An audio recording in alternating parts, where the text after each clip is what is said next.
Huli sa makusog na ukol o alon kan kadagatan na epekto kan habagat.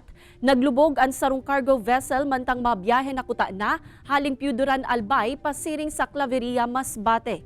Sa report kan MDRRMO Piuduran, nagsuspendir na kuta na nin biyahe kan bangka ang Claveria LGU alagad nagpirit pa ang cargo vessel na ini na magbiyahe pasiring sa Piuduran.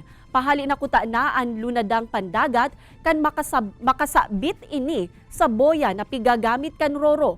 Pag-abot sa gilid, pinurbaran pa kuta na kan mga crew na maisalbar ang mga kargamento na lunad kaini. Alagad nagkapirang mga agri-products ang daina nakua. Salbado man ang 8 crew na lunad kan nasambitan ng baroto. Sa ngunya nagpapadagos pa ang investigasyon kan PCG asin PNP sa nangyari urog nata nagkaigwa subuot nin oil leak sa pinangyarihan kan insidente.